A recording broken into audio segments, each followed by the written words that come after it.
Welcome to the Kdrama Show. I'm Ashley. And I'm Kim. We're here to unpack your all-time favorite Korean dramas and chat about all the reasons that we find these shows so charming. And so addictive. And we know you do too, so settle in with some ramen and a boba tea while we dive into the Kdrama Show with Ashley and Kim.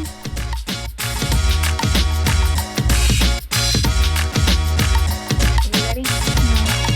No.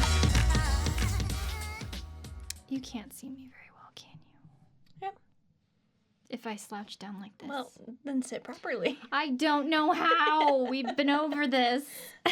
I'm going to continue to bring it up. It's probably good. Or just everyone's shoulders. Okay. Welcome back. We're doing Tick. tick. Some suckas over there. It's been a minute. Translation, Kim's been a hot mess. Oh, well, or I was gone and we You did were a... gone. Do you want to just jump in with the Ashley tea? We'll just jump in with the tea. Since we were getting nowhere with our banter. We're just snacking. So, I think it was the last time, or time before, I told you about the amount of drama that's going on with HYBE and Big Hit. And a couple times. I think last time you did give me an update about last time, yeah, we actually saw each other. So, there was a notice that went out. Are you going for more? I was, but I was like, oh, it'll show up in the audio. Big Hit Music did another, update for the, I guess it's the upcoming lawsuit or potential lawsuit that's going to happen with them being accused of Pre-releasing, well, and then, but, Big Hit was accused that allegedly they took somebody else's ideas for photo shoots. Oh, no. Allegedly. And they're like, or we already had this planned out, and... They're the ones who hijacked our Right. I mean, again, this is alleged. I don't... Like the chicken or the egg kind of thing. Right. But then there was also the accusation that has been thrown out, or the rumor that's been thrown out that BTS and Big Hit were part of Dawnworld, which is a cult. Tell me about this. Over in Korea. And so they sent out an update, and so it says, "This is Big Hit Music. We wish to update you on the status of legal measures taken to protect BTS members against violation of their rights. We would like to clarify that the recent allegations of hoarding, concept plagiarism, and affiliations with Dawnworld or any religious cults are completely false. The company has decided that recent movements spreading false rumors and information has become excessive and announced previously that a separate law firm would be engaged to address these matters decisively." Oh my gosh. Another law firm? I think this is that same law firm that from the first time that we had kind of heard about all of this. But then, they've identified and got more posts that contain misinformation that is aimed at defaming and slandering the artists, and filed the initial round of criminal complaint to law enforcement agencies as of May 2nd. And it says this compilation includes posts that were systematically uploaded then deleted, as well as posts from the authors who have since deleted their accounts. And they're just going to continue to gather evidence and monitor. And again, saying, we have a zero tolerance policy for filing civic and criminal complaints against individuals who attempt to tarnish the reputation of our artists by spreading malicious falsehoods. We will offer no leniency or settlements, ensuring that the offenders are appropriately punished without exception. We extend our deepest apologies to the fans of BTS for the distress you have experienced in recent weeks. We are committed to taking all necessary actions to protect our artists' rights. And this is getting a little scary. This is so much. They're getting a little bit intense. An entire, law firms that's completely dedicated to just an insane amount of crazy. I wonder if they're getting paid per hour. Because dang. Honestly. So much. But that's just, I know we've mentioned it in the past.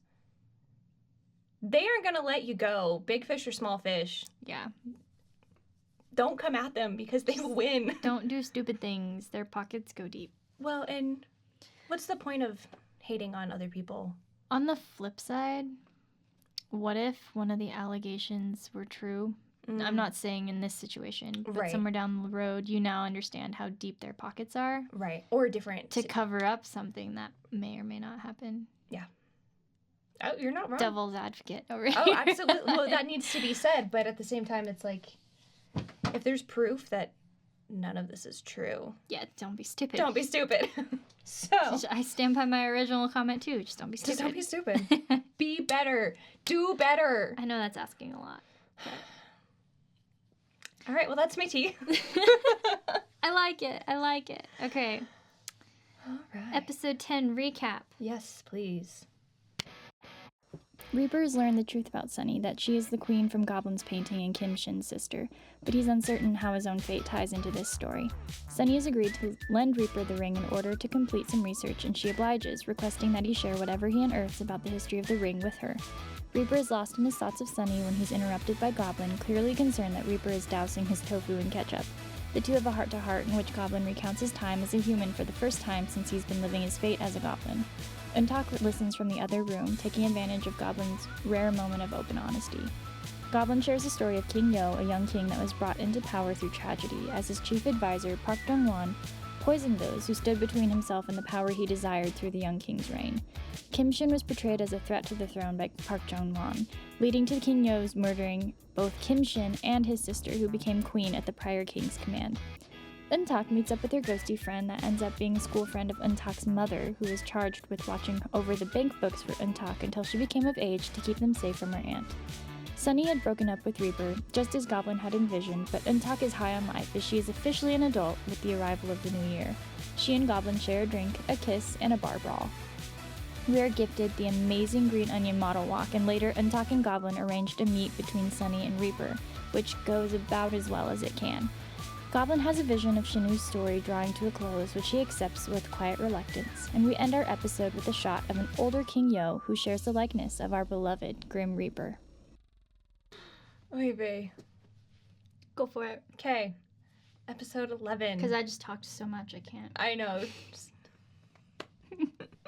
Alright, we've clearly hit the wall. So, Reaper is talking to Goblin about the past lives that he had seen when he and Sunny grabbed hands. Well, she grabbed his hand. And they both basically, like, he's like, I'm pretty sure that this is, like, Sunny is the reincarnation of your sister. Mm-hmm. You know, she was wearing white clothes. There was an arrow that, you know, she was shot with. And then she was riding in a palanquin, looking through the window and asking if she looked pretty. And there's a voice, you know, that comes up next to her and says that she looks ugly. And they both say that at the same time. And so then Reaper's like, okay, so what next? Like, now what's going to happen? So our very, very rational friend Goblin goes to the chicken shop. And Sunny's like, are you here for my part-timer? Because she's not here. And he just goes, Seon, and just runs and hugs her. And she's just going, nope, nope. And Reaper had come in behind him. And she's like, are you going to do something about this? Like, why are you touching me? And so Reaper pulls him off. And he's like, you know, nothing's been confirmed. So, you know, like, let's refrain from the skinship. Like, yeah, we don't know what's going on. And so Sunny's confused as to what's going on. And Reaper is like, there's a story with a much deeper meaning. Like, mm-hmm. I can't tell you. Mm-hmm. And she's like, what kind of story would have this, you know, Oraboni? And Goblin's like, yeah, that's me. That's who I am. And she's like, yeah, okay, you can leave. Like, go away, all of you. And Reaper tries to be like, no, this was your brother in your past life. And she goes, basically, you must have missed me to make up such a ridiculous ghost story. I mean, he would make up something probably, but this is not it. We've heard his excuses. They are pretty lame. Yeah. I came to inform you about my religion. Have a good night. Right, like I'm going to go home now. So Goblin asks her if she doesn't actually have any memory, and she's like, you know, you're clothed properly, you look normal. Okay, you know, what was I in my past life?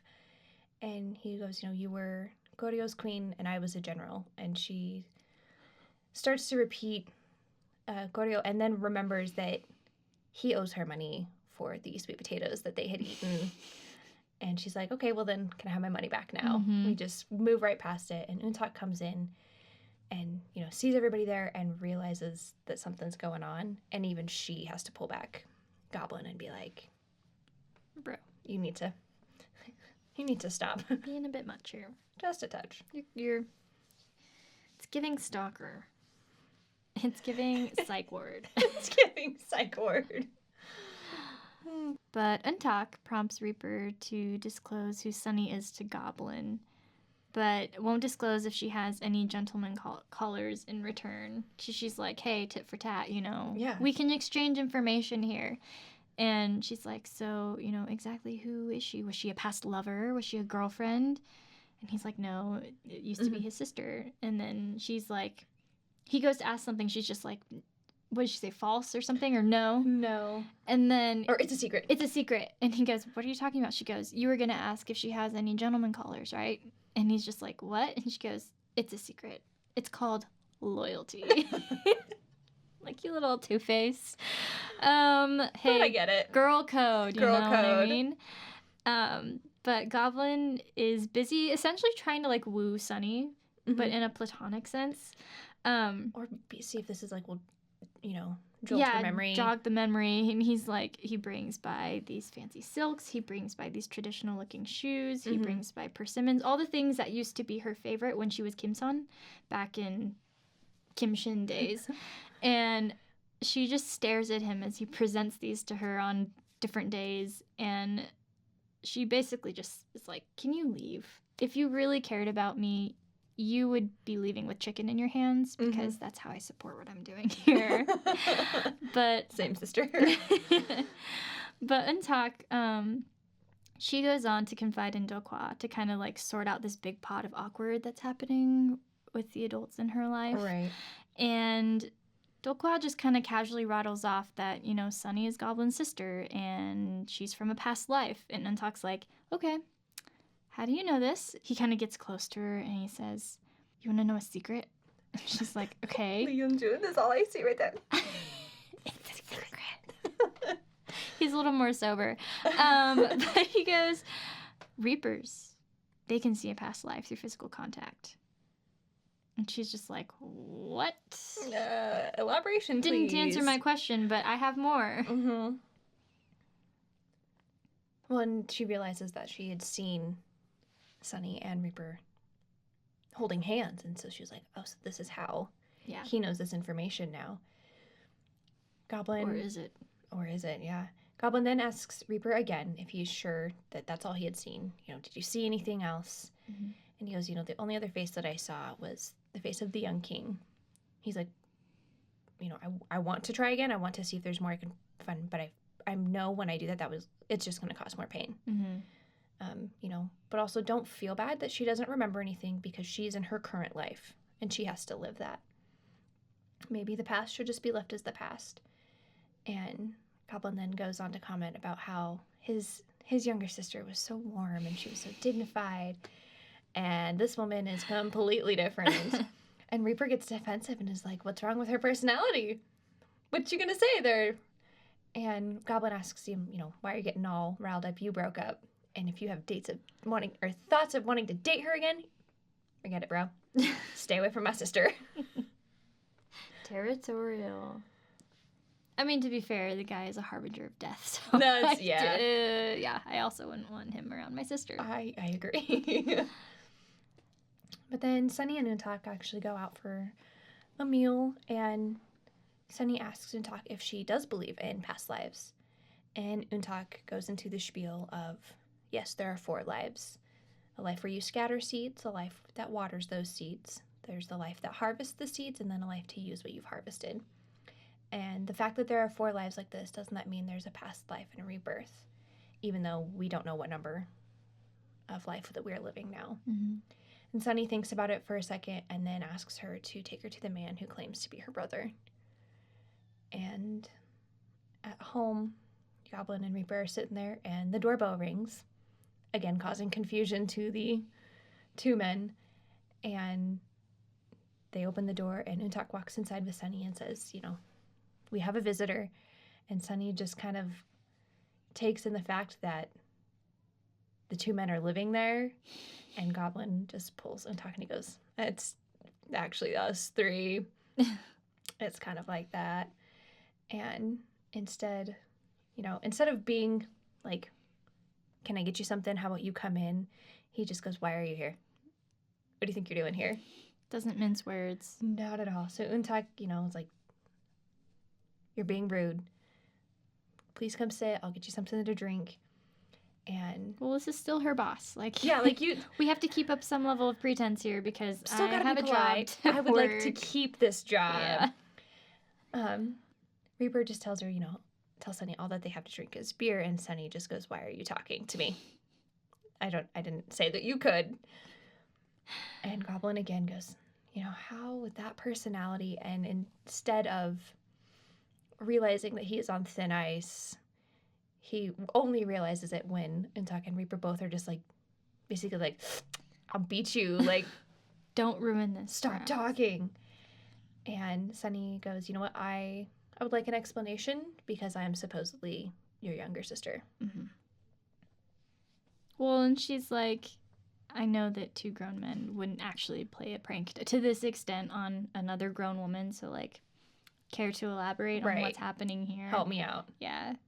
But Goblin actually brings Sunny the scroll of his sister, like the image of the queen that he's kept in his room. And to lighten the mood, UnTak kind of laughs and says, well, boss has always waited for a king. And Sunny looks at the picture and she comments that the young queen is so beautiful at this age, because when she was that age, she was, quote, so ugly. And Goblin kind of cracks this small little smile at the revelation that, maybe Sunny is more like Kim Sun than he first thought. Right. But in a flashback, we now see the young king, is firing at a leopard bullseye. It's a leopard, with a bow and arrow. Deep dive number 1. Okay, all right. So though most people would associate like tiger hunting with early Korea, right? Mm-hmm. Korea was once also, quote, a land of the leopards, according to Korea.net. So in Chosun, from 1392 to 1910, the number of leopards was actually large enough to enable the royal families to bestow leopard skins as gifts. Wow. So 50 now remain in Korea, 50 leopards. They've been hunted to the verge of extinction. Yeah. But the leopard is often regarded as the animal counterpart of a ruler. So it makes sense why he's firing at an image of a leopard, right? Right. In Greek, this is where I got way too deep. I love it. In Greek mythology, the leopard is actually a symbol of Dionysus, who was depicted wearing leopard skin and using leopards as a means of transportation. So he's an illegitimate child of Zeus, and Hera, Zeus's wife, her jealousy pushed her to have Dionysus killed by the Titans. His heart was saved by Athena, and Dionysus was resurrected. Okay. Sound familiar? A little bit. A little bit. The actual story is really grotesque, so if you don't have a strong stomach, don't look it up. But also, while he's firing, and you have, JoongHeon, he's just persistently, like, speaking these lies to him about how, Kim Shin keeps returning alive. You keep telling him not to. And as he's, like, firing these arrows, he's getting progressively more angry. Mm-hmm. And finally, he draws an arrow and he pulls it back so far that it snaps the bow. And I don't remember where I found this, but the breaking of the bowstring could be representative of, like, the king's plan to subdue Kim Shin's ability to, like, wage war through his death, because that's, like, symbolic of breaking a man's bow. They can no longer fight. So anyway. All right. Cool. I told you I went way too deep. Way too far. No, I love that. Keep doing it, please. Nope. You will anyway. You I can will. help yourself. I really can't.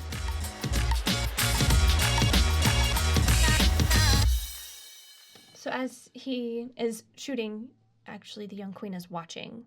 And as he breaks that bow, she's just like, oh, well, he's no good at archery.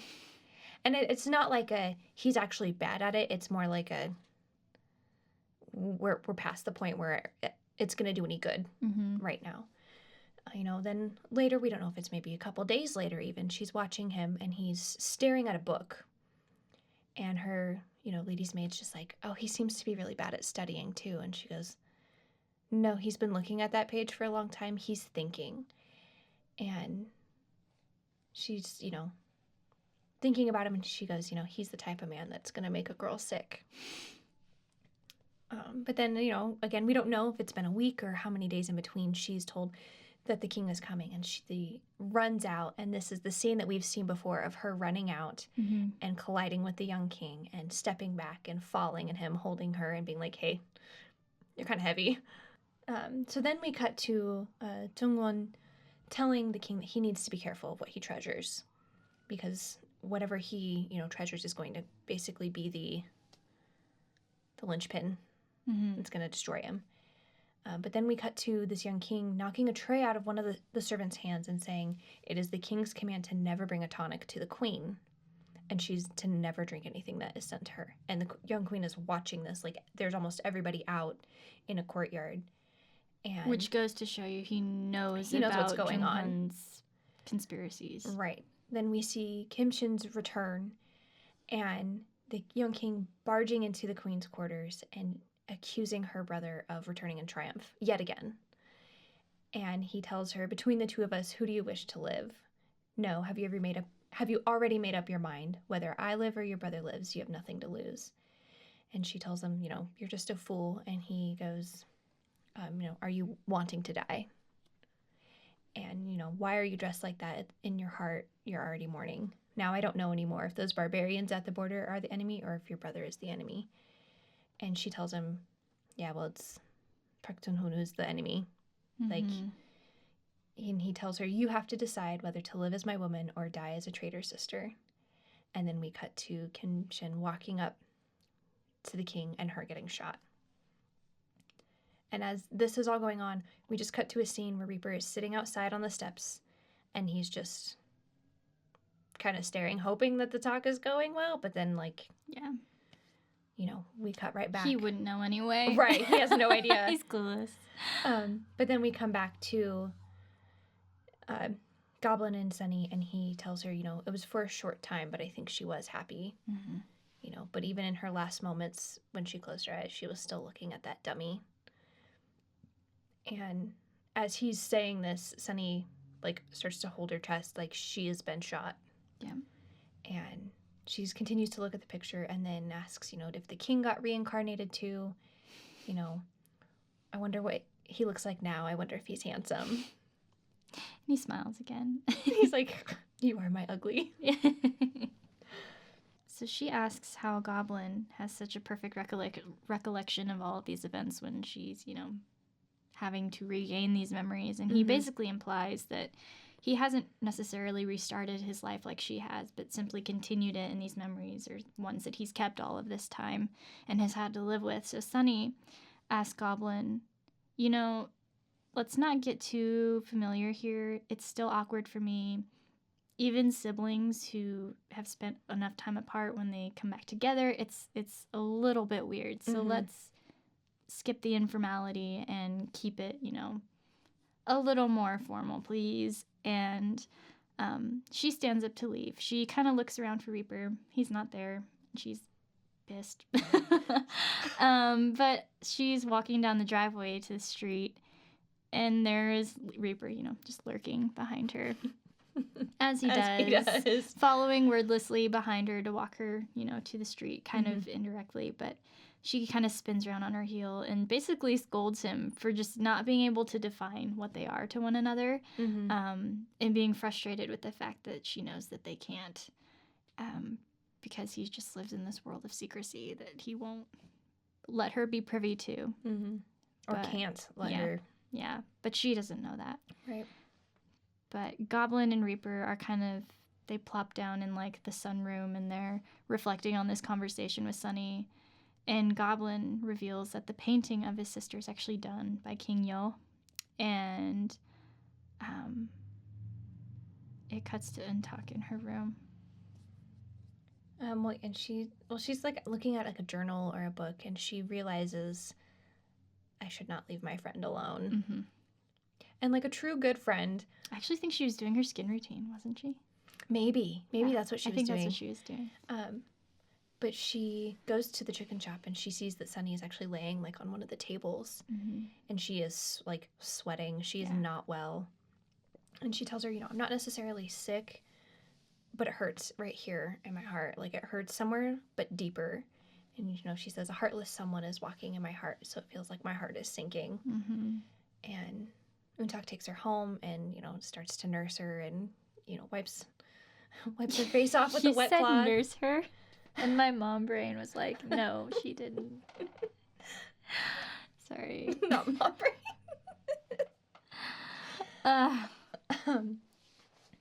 But actually, as she takes her home, they run into Sunny's upstairs neighbor, who happens to be Reaper's HYBE. Oh and she just is like, and I love, though, like, EunTak's reaction is to just cover Sunny's eyes. Like, no, don't look, we're going upstairs. Well, but then when Sunny is laying in bed, she asks if EunTak is one of the names that's in Reaper's phone. She's like, so are you Goblin's wife? Mm-hmm. She's like, because you won't tell me their identities, will you? Mm-hmm. And neither will he.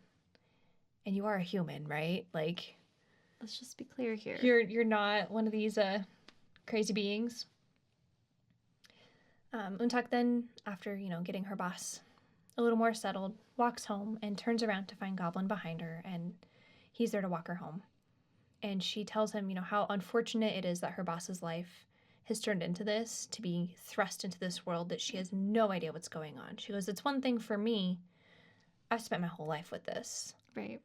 But for her, this is a lot of craziness. And then she asks Goblin if she, do you think there was a chance that I was in your life briefly before we ever met? And he's like, maybe, I don't know. And she tells him that she wishes Sunny as a sister, it'd be nice that if he was Sunny's brother. Mm-hmm. And she goes, I wish I had an oppa. And she goes, oh, but I do. Tehi oppa. And he goes, are you going to go with him to get beef at a restaurant in Canada? And she's like, oh, yeah, my regular place. And he goes, I've been going there for 50 years. That is my place. He's like, what regular place? You went there twice. Stop it. And she tells him, I won't go there with anyone else. I'll only go with you. And he gets all sulky, as our Goblin does, and goes, yeah, well, you already did. And then, has his hands jammed in his pockets and then just runs away.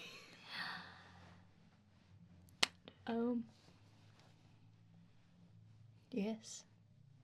I was thinking I didn't have any theories, but I do remember telling you about this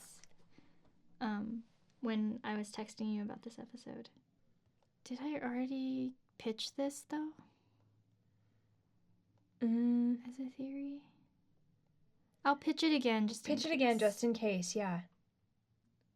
Oh, it supports my episode 9 theory. Okay. And I'll just say no, because that was... Anyway,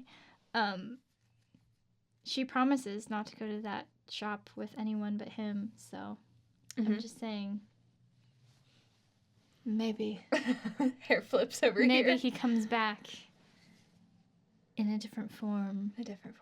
Hopefully a younger form. I'm trying to find our conversation about it. It would have been a couple weeks ago. I mean, episode 9 was a minute. Oh, no, you didn't tell me anything. I didn't? You just went, dude. That sounds like me. And I was like, you need to help me out. And you were like, here. bro. And then I was like, man. Okay, anyway.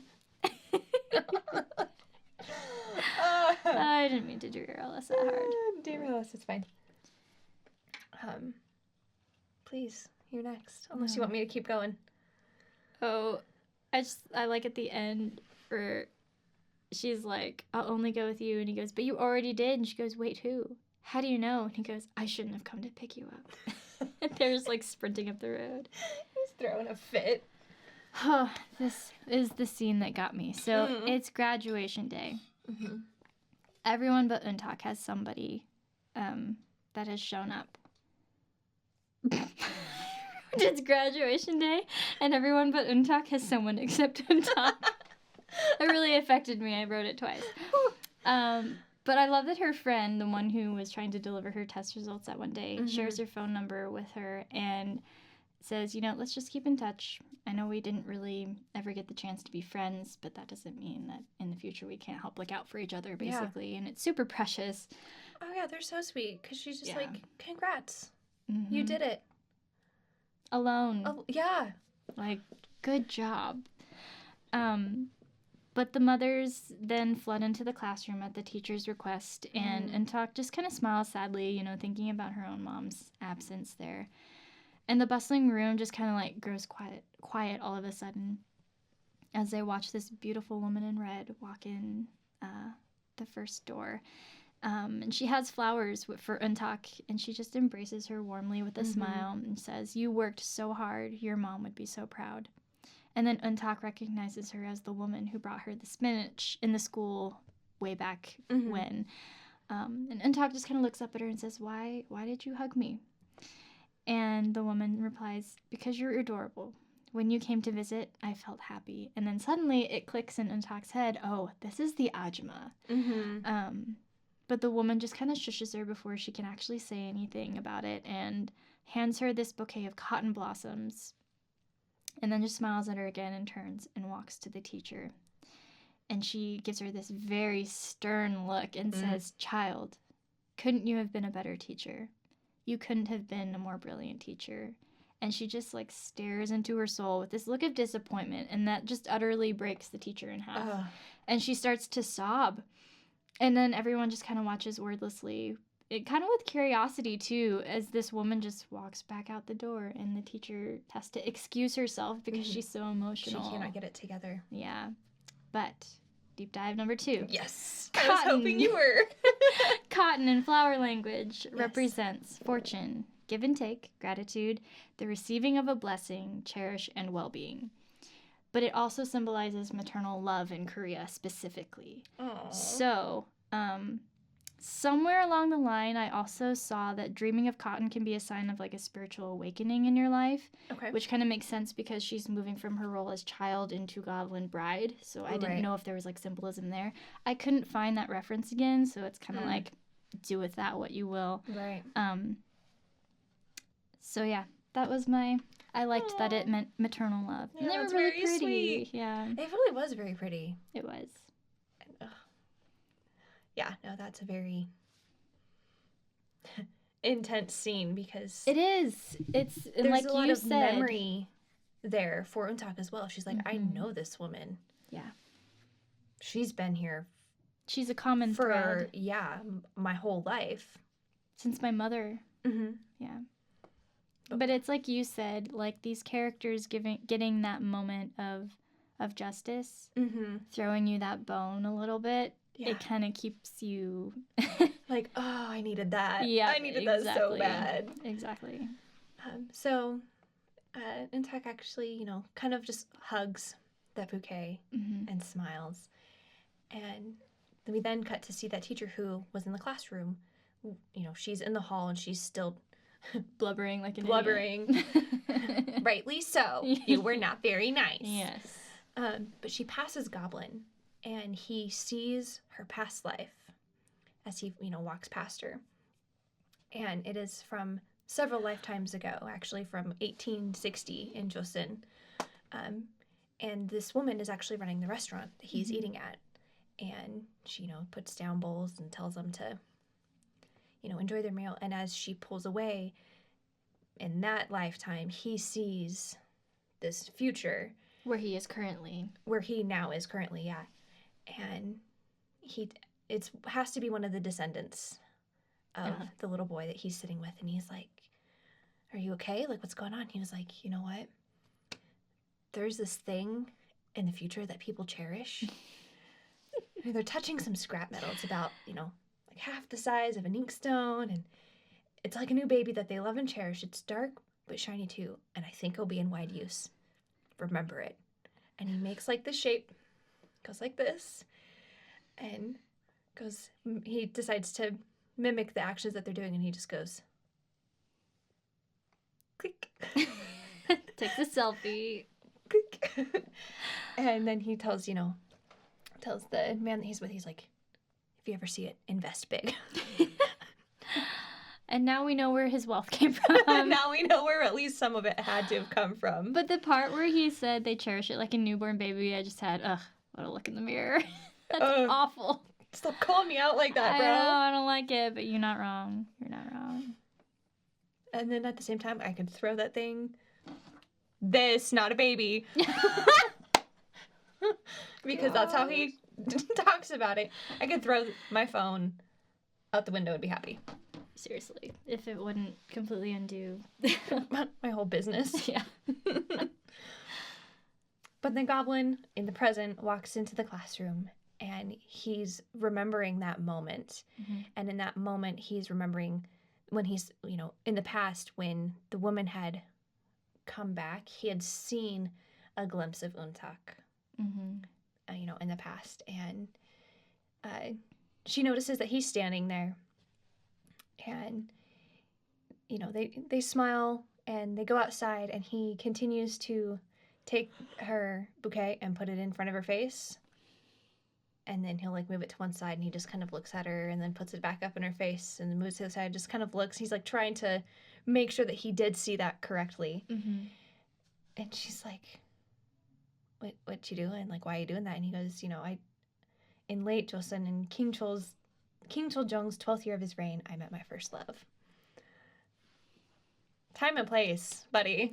Time and place. And she tells him, DANC, didn't ask, not curious. She's so mad. And then, tells him, you need to take pictures for me. Well, he fires back and he's like, where'd you get the flowers? Oh, yeah. Taehyung oppa? And she was like, no. And even if he had shown up, I would have told him he needs to leave. So chill. Knock it off. Daddy, chill. Sorry.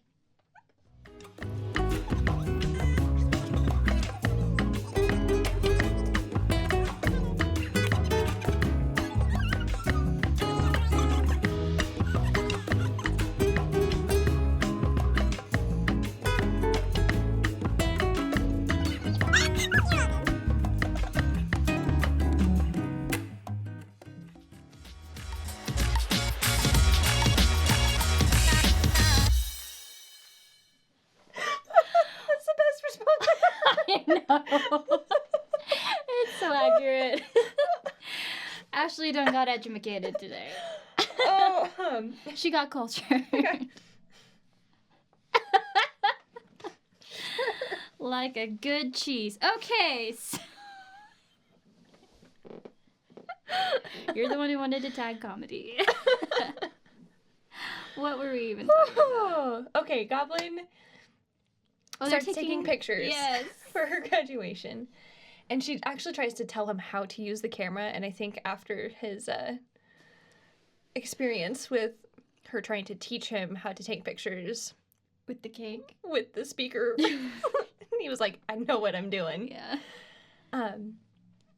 And so he takes a couple pictures for her. And she ends up taking the camera. And she's looking at things. And she takes pictures of the things around her. She's like, there were things I didn't like. Takes a picture of one of the bullies.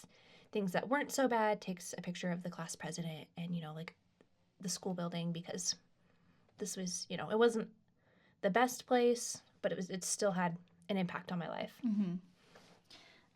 I like that she says things, what does she say? Oh, the nice things in her life seem to have come along later. Mm-hmm. And she, points to the classmate and she talks about him. And he's like, I came earlier, but I just didn't know the classroom number. Don't be sad. Or no, I didn't know the classroom number. And she was like, that's not what I meant. Different context. Context there, friend. But then he tells her to not feel bad that he's the only one there, Dokwa wanted to, but couldn't. And she then asks about, well, what about those two? And we see Reaper and Sunny, and they're both holding a bouquet. And they're kind of standing in front of each other. And he goes, they're not here for you. They're here looking for someone. EunTak doesn't care. She kind of figured that was the case. Mm-hmm. But Reaper and Sunny end up and go to a coffee shop. And she asks if the investigation into the ring is done. And he just says, not yet. And then she gives her flowers to Reaper and says, this is for my part-timer. Please give them to her. Mm-hmm. and he gives her his flowers. And Sunny's like, what's this? And he goes, I just wanted to do it at least once. And she asks him, who are you? And he goes, I don't know. And she goes, our relationship has no answer, and the conclusion is tragic. If only. And it's so sad. It hurts. It hurts so much. But then back at the house, EunTak is looking at the pictures that were taken on her camera. And Goblin then sits down in front of her and gives her the stack of bank books. Mm-hmm. And she tells him, Goblin, thank you. And he goes, no, this was from your mom. And you have to use it because your mom saved it for her daughter. And then EunTak asks about her aunt, are you sure I can have this? Because I technically have to get permission with this. And he goes, you don't need to worry about that. We already got your, permission. These are yours to use. Mm-hmm. And we then cut to her aunt and her cousins, and they have been released from prison. And they get together, and they're like, where's EunTak? Where's she been? You think she spent all that money by now? And actually, first the complaint was, my skin is so rough from the lack of skincare. That's the first thing that's said. But then they decide, one of the cousins says, well, maybe we should go look through college directories to see if we can find her name, because she's probably going to be in college. And the aunt just looks at her daughter and goes, wow, rice and beans made you smart. Like, do that more often. Yeah. Keep eating those. So they decide, we're going to try and find her because she's never going to spend that money. Mm-hmm. Sorry. Hush up, you. Okay, fine, I will. Stop. It's never been that way, y'all, don't worry. Reaper arrives in Goblin's room with a name card for EunTak again. Goblin can't see the writing, but Reaper says it is 2 weeks from that day, and it is a death by falling. So Reaper, Goblin just kind of accepts it, and Reaper's like, how are you so calm right now? Like, shouldn't you be doing something? And Goblin's like, I have just come to accept that this is going to keep happening so long as I am still alive. Mm-hmm. And like a genius, he finally goes to EunTak, explains to her that she is basically living on borrowed time at this point, and he can really only protect her for so long. So she comments on how cruel God has been to both of them, just with this fate. And we see kind of this montage as she starts to process the options that they have. So, Ajushi, I'll just die. You can continue to live, so I can be reincarnated and meet you. I'll find you. I promise. She's like tearful coming to him. The next day, Ajushi, let's just pull out the sword. If I die, then you have to live forever, and a bride probably won't appear. This is better, right? The next day, Ajushi, let's just die together. That would be better. The same day, the same hour, without leaving someone behind or hurting anyone. And he finally just kind of stops her, and he starts to comfort her and says, you're not going to die. I will take care of it. You need to trust me. We must pass this in order to go on. I don't know what door will open, but I will not let your hand go. I promise. So believe in me. And EunTak decides, okay, he asked it. I'm going to do it. She's like back to the normal. I'm going to go to work. I'm going to live my life. I'm going to go to school.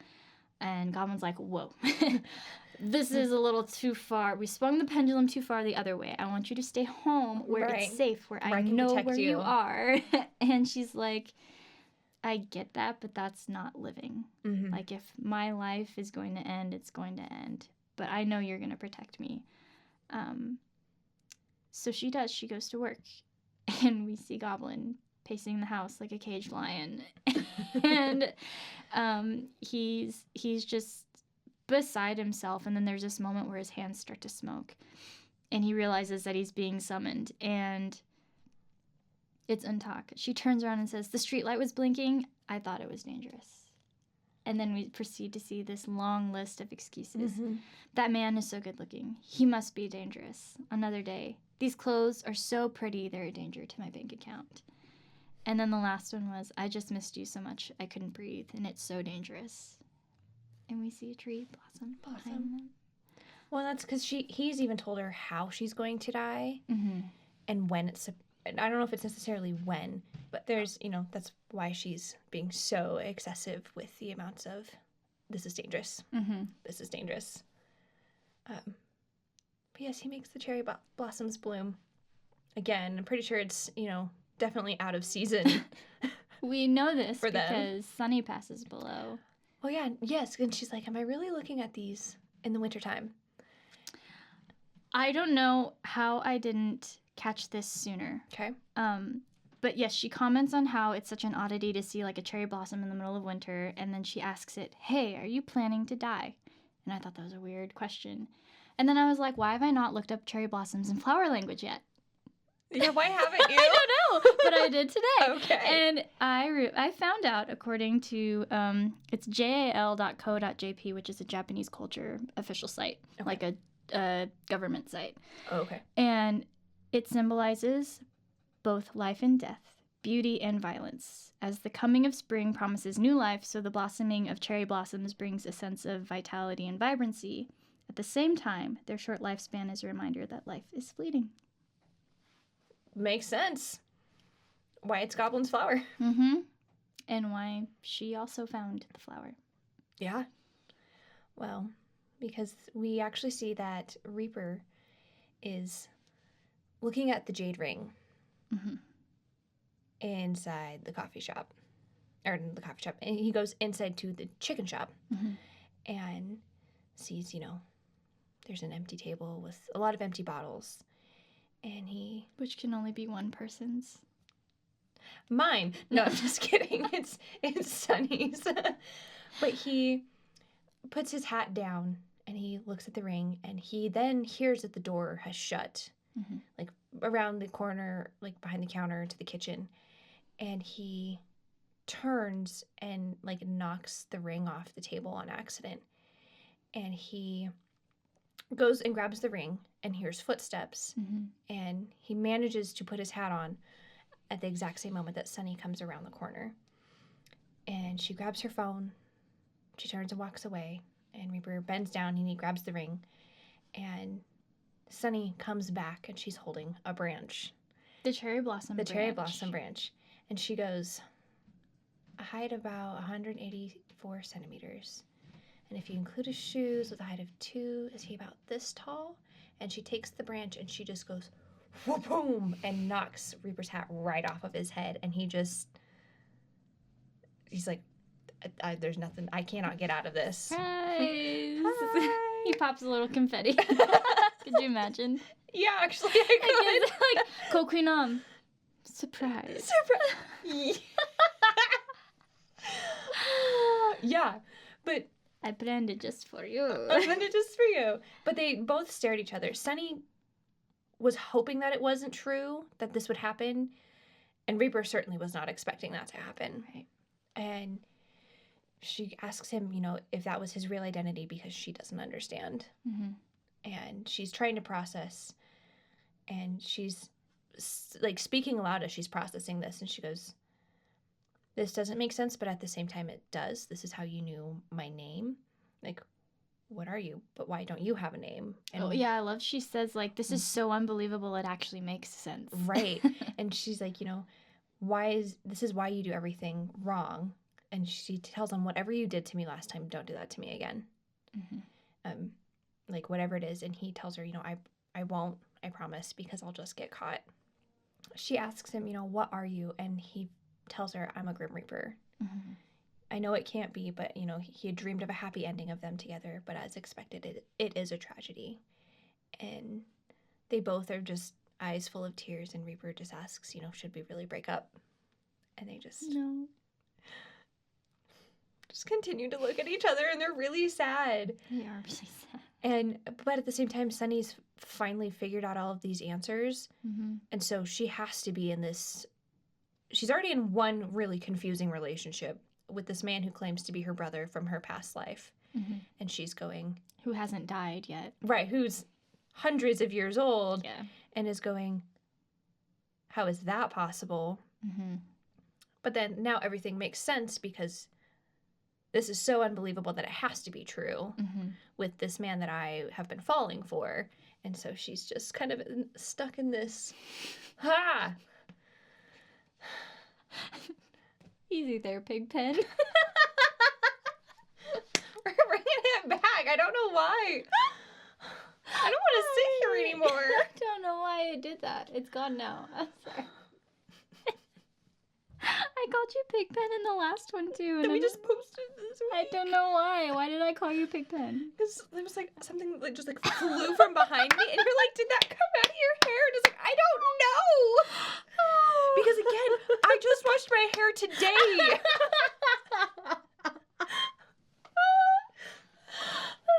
I'm wearing my hat. I believe you.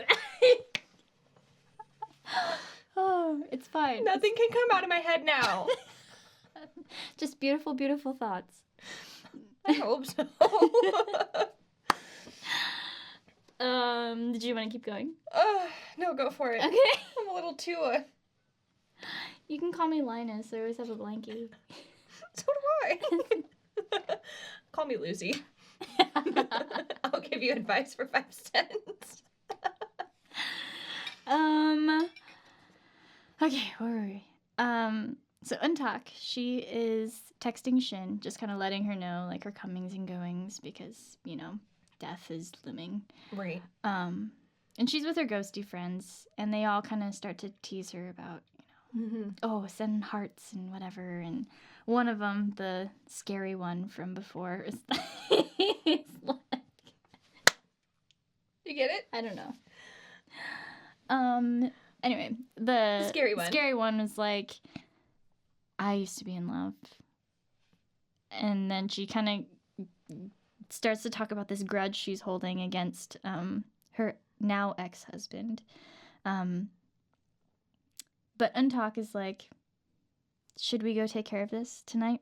Should we just, you know, rally? And they're just like, yes. Let's go. Bet. So they go to help with this unfinished business, and they approach this really tall building. And before they go up, EunTak double checks to make sure, you know, her lighter is operational. She's got her backup on hand, and she goes into the building and confronts this ghosty's ex-husband. When they go to talk, they are standing out on this landing toward the top of the building, and EunTak starts to explain that JoongHeon, the ghosty, wanted to tell him that he and Heejin look good together. And he gets this look on his face like, excuse you? Because up to this point, he's just like, okay, why are you here? Like, really? Right. So she tells him, and this is the ghosty prompting EunTak to say all of this in the moment. So EunTak has not rehearsed this, but she says she knows about their 200 days and the wife's insurance money, and that's why that day on the rooftop her husband pushed her. And EunTak's like, sorry, what? Hello. And she realizes in that moment where she is standing and recalls Goblin's warning about her death day and what it had predicted. And we see back in Reaper's room, the death card suddenly readjusts to that day, that moment. So the ghosty friend just starts to talk about how the husband and the ex-girlfriend, or the girlfriend, had conspired to commit this murder, and there's now hidden evidence that EunTak knows about but really shouldn't, especially in this moment. And the man starts to get this really dangerous look in his eyes, and you as the audience are just like begging her to grab the stupid lighter out of her pocket at this point. Like, you know you're in trouble. Right. Just light it. But the man starts to threaten her, and he corners her next to the rail and starts to talk about how, you know, young people are always taking risks and happen to fall from places. And she manages to get the lighter out and extinguish the flame, and we just see a flash, and the guy tumbles down the stairs, and you see he has like a bloodied back. But she looks up, and Goblin is wielding the Goblin sword, and he looks at EunTak with like equal parts frustration and relief. Like, are you that dumb? Right. But he drags the man to the police and to their front steps and tells him, take the human punishment, because if you take the Goblin punishment, you're going to die. Yeah. But EunTak sends her ghosty friends off on their way, and they really sincerely just thank her before they leave. But EunTak's like, yeah, you need to go before he tears into all of us. Before this is bad. I can handle it. You guys would be in trouble. But Goblin takes her home, and they just kind of embrace, and EunTak, takes her scolding from him, and they're just happy to be in one another's arms again. Well, because she asks him, are you mad at me? And he was like, do you know how many times I've been to hell and back in this last hour? Mm-hmm. Like, do you realize what I've gone through? And she tells him that they are both pitiful and unfortunate.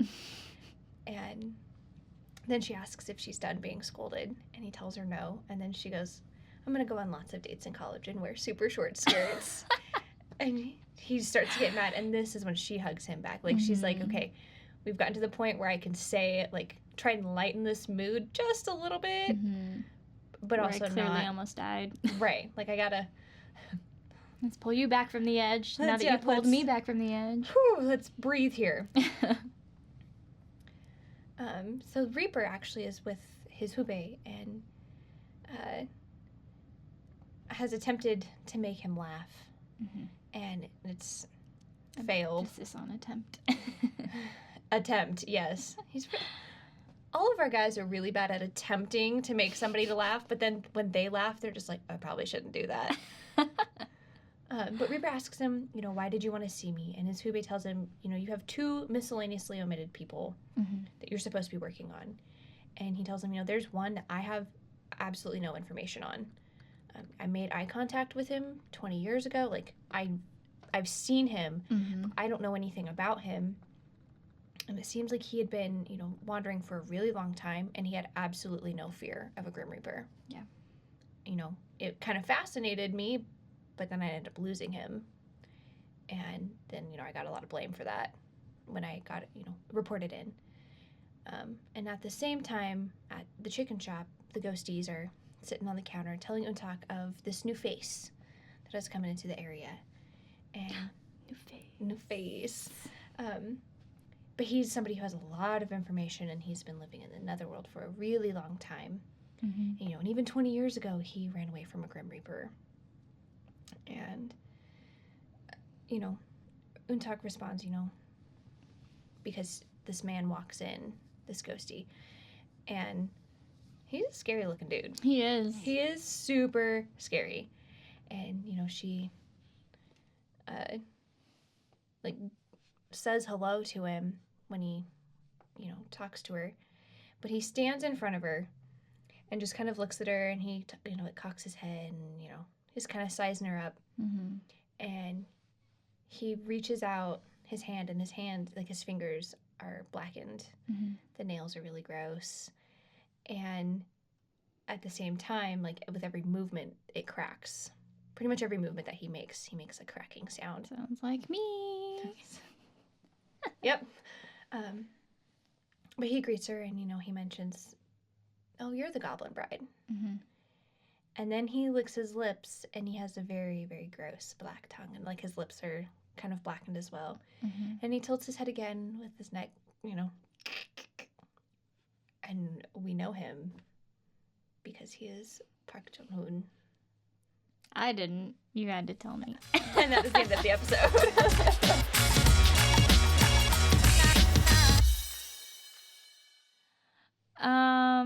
Yeah, no, that was really funny because I texted you and I was like, wait, is that Yo? Was that the king? Or who is that guy? Yeah. And you were like, think of the snake in the grass. And I was like, oh. And that was when I was like, yeah, if I was watching this at a normal pace, like in 3 days, I would have known who he was. Absolutely. But it had been, at this point, probably a month since I had seen, like, him. Earlier in the episode, honey. That's awkward. To be fair, he's dressed as an old man now, not the younger man with the young king. Yeah, because I would have remembered seeing him in the white hanbok when he was leaving the funeral. Right, but that has been quite some time since you've seen that. Yeah. Character of the hour. I really, really like the friend from school, the class president. but at the same time, the woman in red. They both are mine. like my top two of they genuinely just care about EunTak, and they, her now friend is just like, I know we didn't really talk, but like let's check on each other in the future. Like, let's keep an eye out. There was a moment where I thought maybe that EunTak's mom had, like, taken on this girl's form to, like, act as a guardian. But I was like, I don't think that quite sits with the lore. Well, and her friend already did that.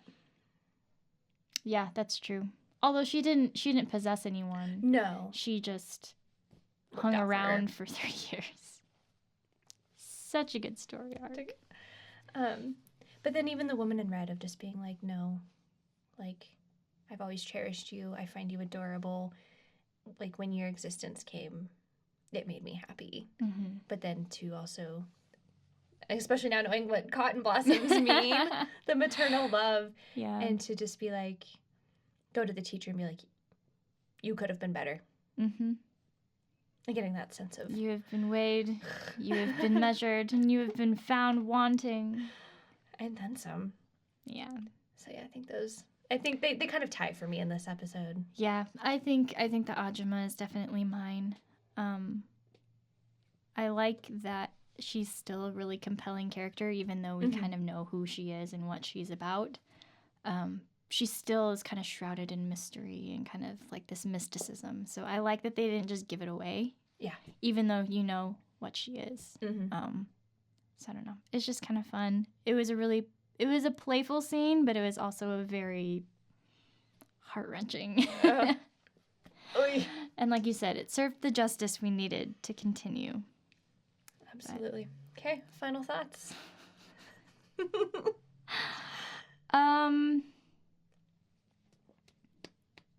It's hard to do final thoughts retroactively.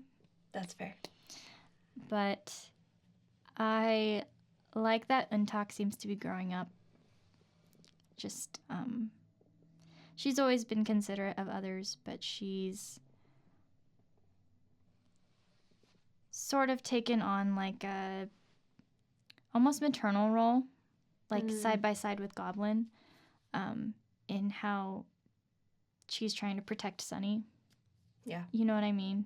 Like she's reciprocating all of the ways that Sunny has protected her up to this point, and now that Sunny's kind of in a vulnerable spot, she's turned around and she's like, let me take you under my wing. This is my realm. Yeah. I know it very well. Yeah. So I kind of like that, that dynamic.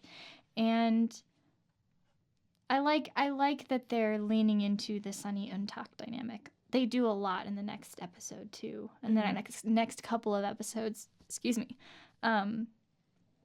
Rather than it just being like a straight romance building. Right. I really appreciate that this show will do like EunTak and Dokwa, EunTak and Reaper, and it's not just about like the romance. It's about her existing in this world and the different relationships that come along with that. So I think that's kind of cool. But. Yeah, because that's not very... I wouldn't say it's super common in most K-dramas to have... No, it's pretty linear. The multi-dimensions of... Not building character. the relationship. Right. It's usually established, or they just like rocket ahead with the romantic side of it. Rather than building multiple, and it's not... Excuse me. But, and it's... Uh-oh. Say. Okay. But it's not just, oh, this is my best friend and we've been best friends forever. And yeah, she has no friends. We've established that. Right. So, but just to have the, I don't know, yeah. It's fun because it makes you feel like you are part of that circle. Like you're not intruding on a friend group that's existing, and you were there from day one. You've loved them from day one, and you've gotten to see how they've interacted with each other. So it's kind of... It's cool. You feel like you're part of the friend group. Slightly lamer with no powers or anything. And I'm not a third generation table, so... Can always go for fourth. Hi, I'm here, I'm waiting. You can be a first generation. Not a table. You never know. All right. Oh, I know. So that's episode 11. That's episode 11.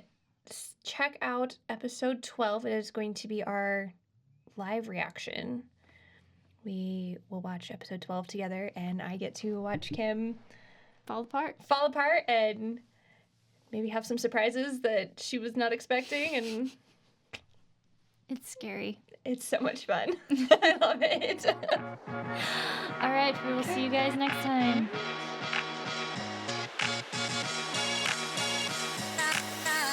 Like what you're hearing? Go ahead and hit that subscribe button so that you don't miss out on any new episodes. We'd love to connect with you on our Instagram at The KDrama Show. For more behind-the-scenes content, be sure to check out our YouTube channel. Links are in the show notes. Thanks for hanging out with us on The KDrama Show with Ashley and Kim, and we'll see you next time.